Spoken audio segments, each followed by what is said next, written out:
आमचे दैवत भारतरत्न जे.आर.डी. टाटासाहेब यांना जयंतीनिमित्त विनम्र अभिवादन. टाटांचं नाव येताच निर्माण होतो तो विश्वास.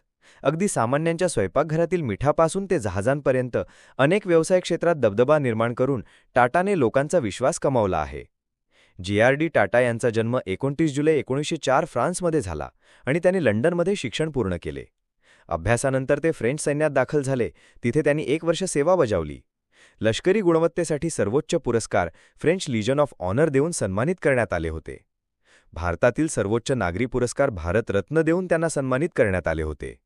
अवघ्या 34व्या वर्षी म्हणजे इसवी सन 1938 साली ते टाटा सन्स उद्योग समूहाचे चेअरमॅन बनले. ते प्रदीर्घ काळ त्या पदावर होते.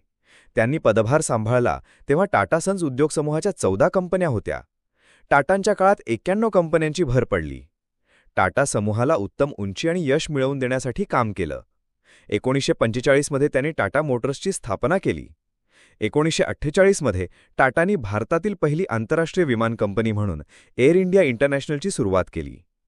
जे.आर.डी. टाटा हे एक दृष्टे उद्योजक, परोपकारी आणि भारतीय विमानचालनाचे जनक म्हणून ओळखले जातात.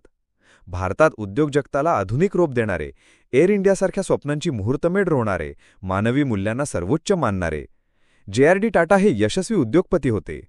त्यांचे दूरदृष्टी, नेतृत्व आणि समाजाभिमुख धोरण आजही प्रत्येक उद्योजकासाठी प्रेरणास्थान आहे. जे.आर.डी. टाटा म्हणजे फक्त एक व्यक्ती नव्हे, ती एक प्रेरणा आहे. त्यांची दूरदृष्टी, प्रामाणिकपणा आणि समाजहितासाठी जगणं हेच त्यांचं खऱ्या अर्थाने दैवत्व होतं. देशसेवेला उद्योजकतेची दिशा देणाऱ्या या महान विभूतीस विनम्र अभिवादन.